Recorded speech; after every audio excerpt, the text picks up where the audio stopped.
So we're just puttering around the kitchen this morning. But y'all, today is Friday and it's my last day of quarantine.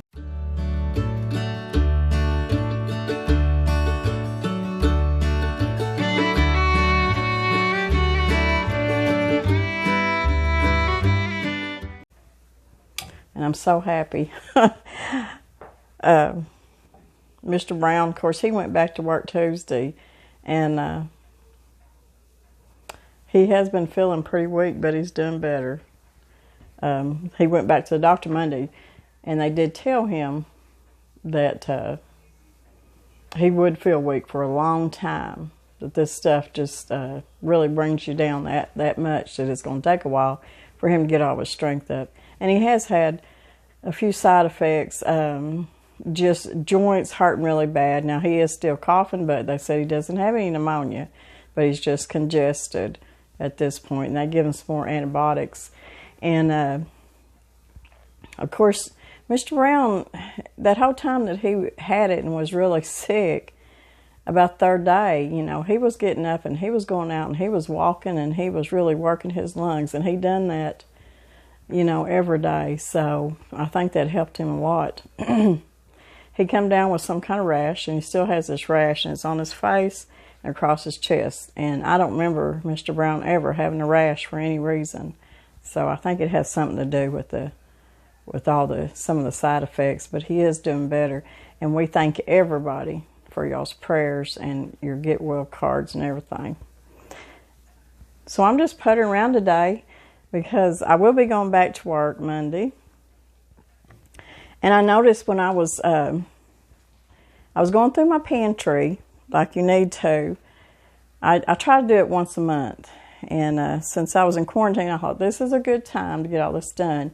So I went through there and I was rotating everything.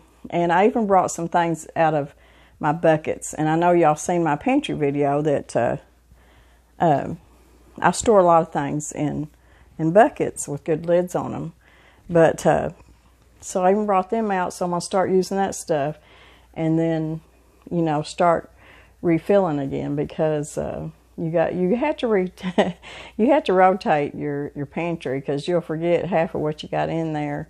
So I try to do that once a month, and then I went in there and dusted all my jars off, the lids and stuff, because we do heat with wood, and it makes things in this cabin so dusty. So I had to do that, but everything's organized again, so I feel better about that. But I had potatoes and sweet potatoes that started getting eyes and started getting soft on me. And they were in the pantry down low in the dark, but, you know, they've been here for a while. So I don't like seeing anything go to waste. So I'm going to can some potatoes and sweet potatoes today. And this is not really a canning video, but, you know, I'm just going to bring you on here with me while I'm doing it. But I just sliced my potatoes up, because the way I'm going to do these is I'm cutting them up for frying. Mr. Brown and I love fried sweet potatoes. They're so good. And I'll even mix them with regular potatoes and fry them up. So I cut them up like I'm going to fry them, and that's the way I'm going to can them. Now, I won't be dry canning these. I will be putting some water in there. I do have both on my shelf. I like the taste of the potatoes when you dry can them, which means with no liquid. They do taste good. But even with, and I didn't add butter to them like some do, but I did add a little salt. But they just don't look as pretty to me. They do taste good. So, anyways, I'm going to be canning these in water. I'm not saying dry canning is not the way to go, because, like I said, I like the way they taste. But I am going to do these in water. It's a simple procedure. And the way that I do it is everything's at room temperature. My water in my pot, I'm not heating up till I get my jars in there. My jars are at room temperature. My potatoes, which I cut and sliced up this size. Now, the potatoes I've already got in the pantry are chunked up, and I use them for different recipes, like potato soup, putting in different soups, making potato salad and stuff like that. So they're terrific for that. But I wanted these cut up like this for frying, like I said, even my white potatoes.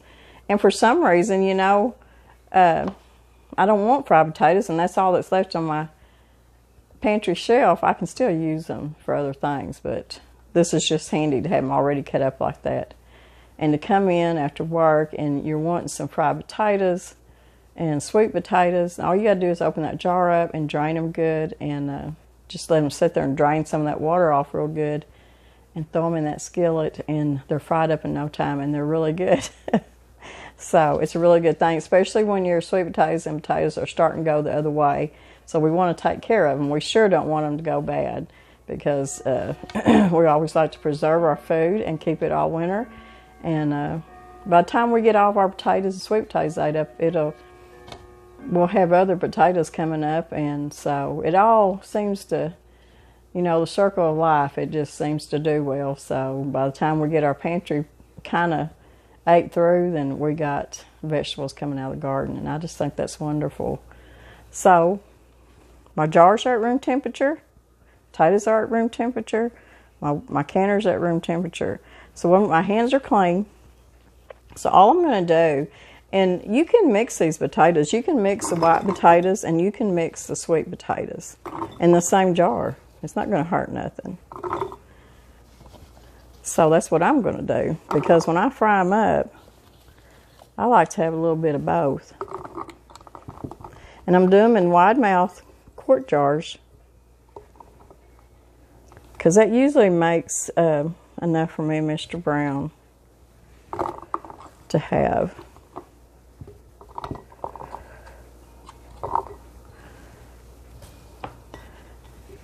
And I'm going to get them up here. And I'll end up putting more in there as I add the liquid, but I try not to. I always wait just a little bit to see how many I can get in my jar. So I hope everybody's doing good. I think today I'm going to get out. It is cold outside, no doubt, but the sun is shining.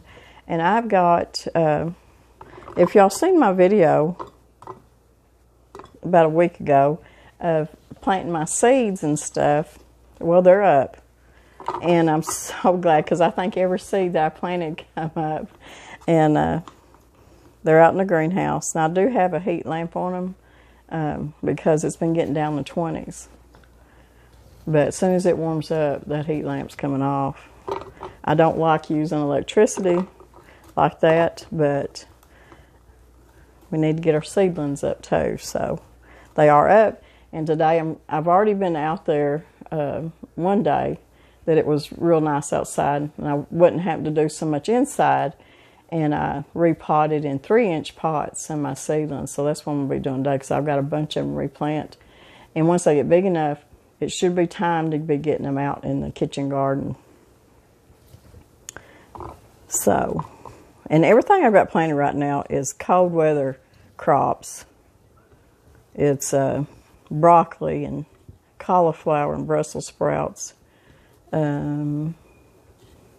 Kohlrabi, which I'm excited about because I've never even ate before. Let's see what else I got. Radishes. I've got sweet peas that are coming up good.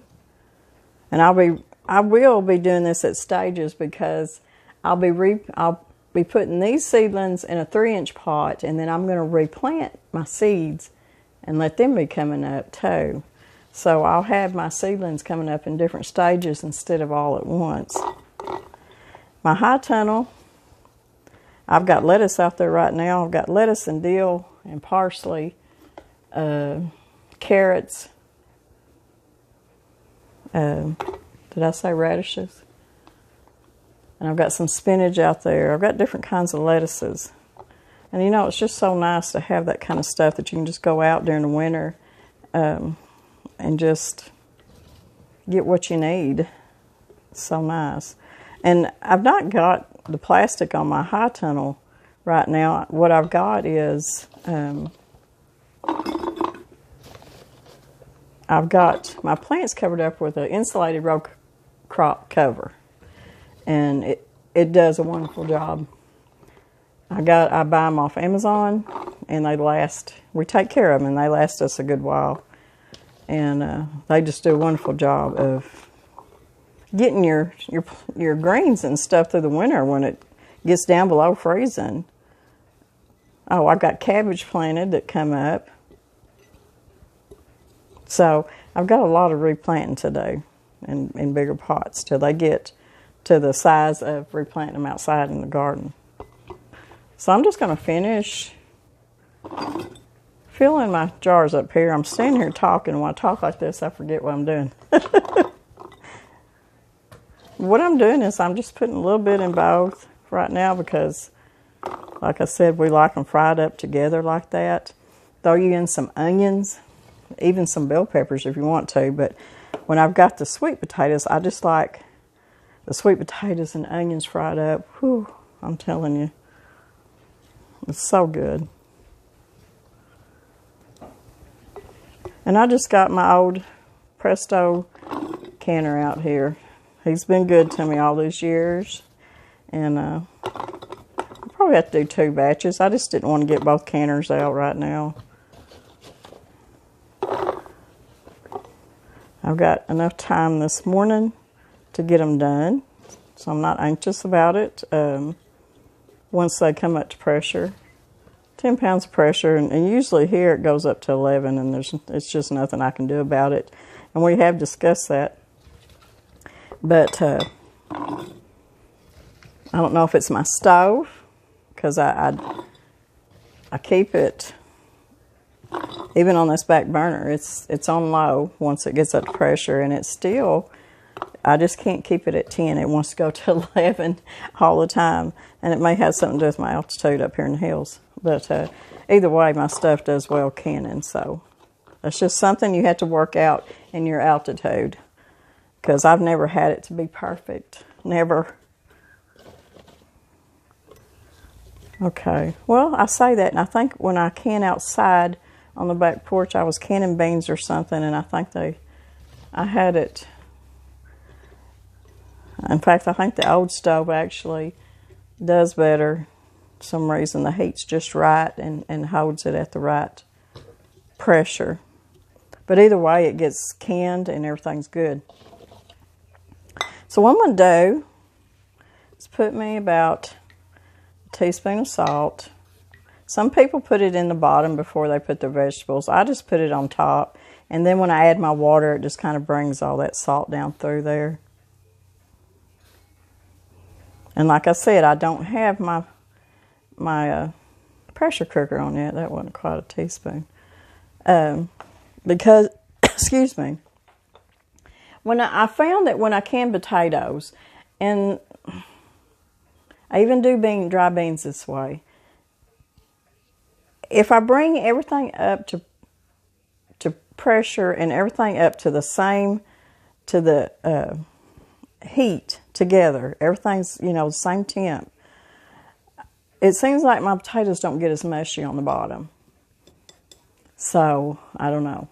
But it just works best for me to do it this way. So this is the way I'm going to do it. A lot of people like to have their canner already, the water in it already, going and hot and stuff. And then stick their jars in there with room temperature water, room temperature jars and food. And then they asked me, Miss Lori, everything's sealed, but I had a lot of liquid to escape. And it does have to do with the difference in temperatures, and sometimes bringing it when it comes up to pressure too fast. And it's just that thing of not everything being equal and leveled out. I think sometimes it does that. So, I don't care how many years you've been canning. There's always going to be something that you're trying to figure out or work out. But and I've just got water from my well. I'm going to go up an inch headspace. And it does seem like I do lose some liquid when I'm canning potatoes. That's why I like not to get it too full.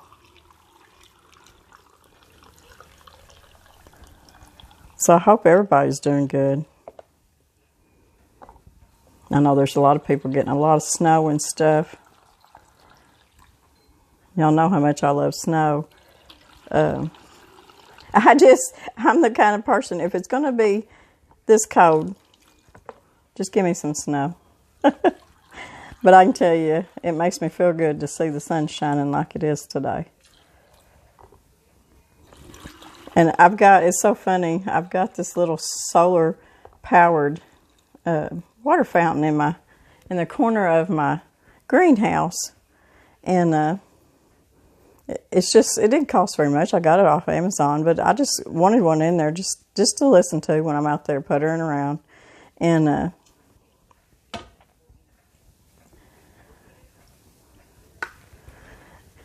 I've got it in an old little sink looking thing, and then I've got it in there, and my little solar panel's kind of up on the side of the greenhouse there inside where it's getting a lot of sun. But there's times during the day that it'll get shadows and kind of, sun's going in and out. And I'll be in there, and it'll be really doing good and just really doing its little fountain thing, really spewing. All of a sudden it'll go psh, psh, psh, and you know that there ain't the sun's moving or doing something. But it cracks me up. I can't help it. But I just leave it out there, and if it gets enough sun, it'll.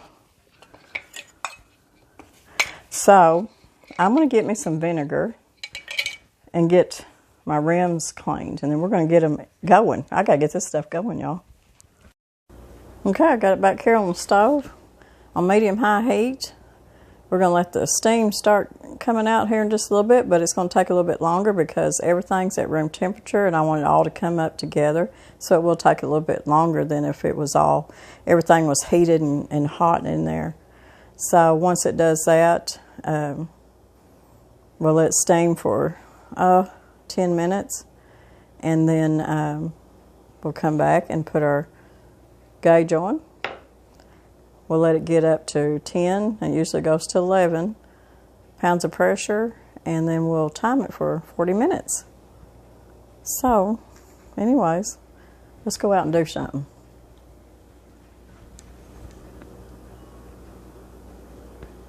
And I wanted to show y'all, you can also see that there's still, all that liquid's still in there. It didn't siphon out.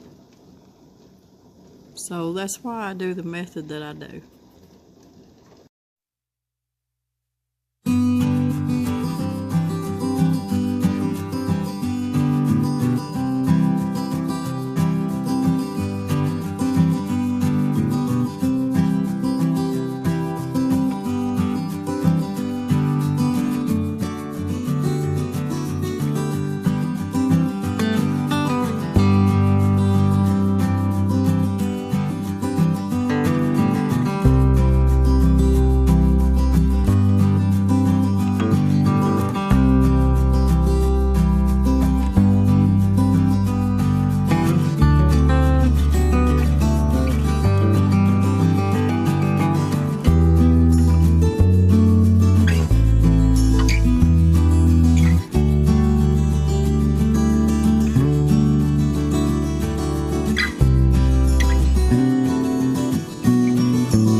see what we got underneath the row crop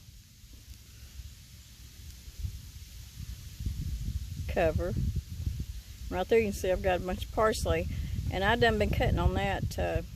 I put it in my salads, and then I cut some to dry too. I need to trim it some more. I need to dry some more. And I've been replanting again. Over here we got some different lettuces, and I planted some celery in there. Watch and see if it comes on up. I've got a lot of purslane in there that just come up wild. I've got some different lettuces back there. They're still grown. We're still eating it.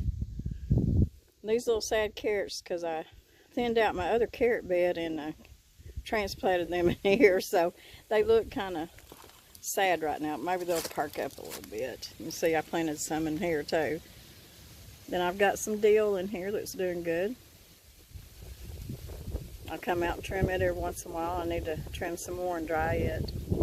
The winds are blowing. And I've got some lettuces back there, and in the very back I've got, you can't see it, in the very back I've got Swiss chard coming up. And then more lettuces. And like I said, I've replanted a bunch of my seeds in here too, so everything's not come up, but we've been eating, that's for sure. So these insulated row crop covers, I just really love them. They've kept us in greens and herbs all through 20-degree weather. And like I said, I get them off Amazon. I mean, you can probably get them somewhere else, but that's where I got mine. I got it at a good price too. So don't ever think that you can't grow your greens and your lettuces and stuff in the wintertime because you just don't have the space for it, or you don't have a big old greenhouse, or you don't have a big high tunnel. You don't have to have. You can have this right here with this insulated row crop cover. I have to say that slow. Too many C's there. They do work. So I've got a lot going on here in the greenhouse. As you can see, all my seeds come up. So I've got a lot to repot in my 3-inch biodegradable little containers here. And this is where all the little seedlings will hang out till I get ready to put them out in the garden. And they'll be just about the right size. So I've still got kohlrabi, and I've got broccoli and cabbage, Brussels sprouts, cauliflower, all kinds of little seedlings coming up. So that's what I'm doing. If you see this, this is the little plastic containers that strawberries come in, and I'm able to get a bunch of them from the school because they just throw them away, and they make good little greenhouses. So I've got a bunch of those that I'm going to use to put my seedlings in. Okay, here's my little water fountain, and it works real good as long as the sun's shining. I'm not for sure this is where I'm going to keep it, but that's where I got it stuck for right now, in this little wash tub, and I just kind of got it hanging out up there, a little solar part up there in the sun. Here I've got all kinds of spinach and lettuces, and I'm still working on getting my seedlings potted up in my 3-inch containers. Here's some more spinach and kale, and I can't even remember what all's in there, but they're all coming up and doing so good. I'm so proud of my Yoder-built little greenhouse. I mean, I've just had it a few weeks, and I have got so much going on here. Y'all can see on this side that I've done planted so much of my seedlings over here, and that's kohlrabi and broccoli. I mean, that's all that is on that one side, so you can see how much of my seedlings come up. I've got herbs, and I've got microgreens coming up. All kinds of herbs that I planted. There right there's some cabbage that I'm working on. I've got some cilantro. Now that overwintered for 2 years, and I just brought it in here. And I've got some some herbs planted in there. And just all kinds of stuff going on. I got sweet peas planted here and there, hoping they come on up. I do have some that come up that I've got to repot. But I can tell y'all, I'm so happy with my greenhouse.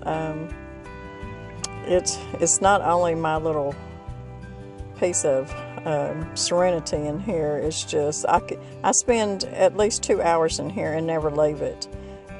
Just being busy, and it's just so much that I enjoy. So this little greenhouse means a lot to me, not only for helping me to be more sustainable and to be able to produce my own food and, well, seedlings, and just, it's just a good thing. So I'm going to enjoy it. I know I am. I just love it. Well, the day is coming to an end. We got all of our potatoes canned. We got our butternut squash canned. We got a lot of our seedlings planted in 3-inch pots. I got my little herb corner garden ready, pretty much. Been puttering around and cleaning and spent the day with y'all. So we got a lot done today. I'm so glad y'all spent it with me.